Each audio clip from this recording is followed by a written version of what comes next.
Today marks a decisive change in federal nutrition policy, made possible by President Trump's leadership and the work of MAHA moms and public health advocates who demanded reform. Today, in accordance with President Trump's directive, Brooke and I will release the dietary guidelines for Americans 2025 to 2030, the most significant reset of federal nutrition policy in history. These guidelines replace corporate-driven assumptions with common sense goals and gold standard scientific integrity. These new guidelines will revolutionize our nation's food culture and make America healthy again. For decades, Americans have grown sicker while healthcare costs have soared.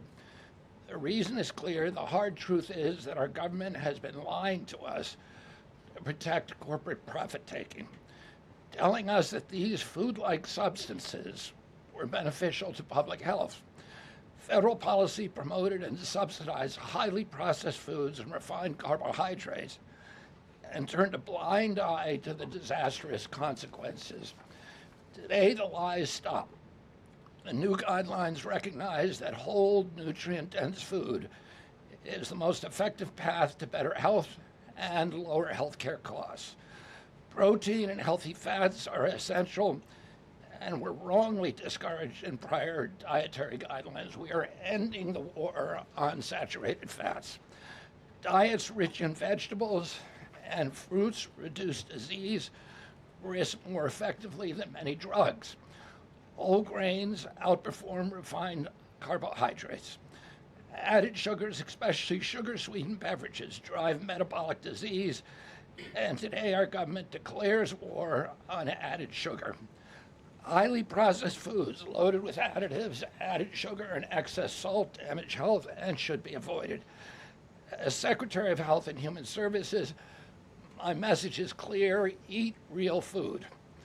Nothing matters more for healthcare outcomes, economic productivity, military readiness, and fiscal stability. The dietary guidelines shape dozens of federal feeding programs, including Head Start. These standards affect 45 million school lunches every day, meals for 1.3 million active duty service members, and food served to 9 million veterans in VA hospitals. Today begins the work of aligning those programs with affordable, whole, nutrient-dense food. Implementation requires coordination across the government. I'm working with many of my fellow cabinet secretaries to deliver results. I want to thank Bobby Mukamala, thank you very much, who is the president of the American Medical Association, for committing to mobilize the medical community on nutrition. And I thank also the American Academy of Pediatrics for partnering on this effort. I also look forward to working with Dr. Jay Bhattacharya and Dr. Marty McCary to fund and prioritize rigorous nutrition research at the NIH and at the FDA. The stakes are measurable and severe. A Johns Hopkins analysis estimates that 48% of every federal taxpayer dollar now goes to healthcare. The CDC reports that 90% of healthcare spending treats chronic disease. That means that 40%, 40 cents of every dollar that taxpayers pay in this country is going to treat diseases that could be averted through good food. The United States has the highest obesity and type 2 diabetes rate in the developed world. We spend 3 times more per capita than the European Union on healthcare, yet our life expectancy is 5 years lower, largely due to diet-related chronic disease. Our childhood obesity rate is 5 times higher than countries like France. 1/3 of U.S. teens have prediabetes, over 35% are overweight or obese, and 20% of young adults have non-alcoholic fatty liver disease.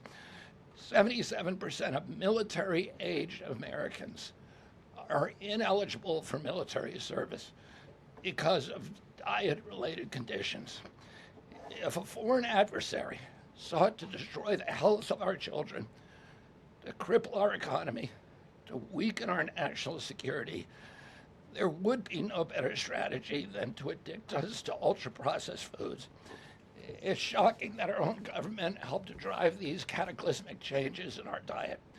The damage is real, it is preventable, and President Trump has ordered it to end.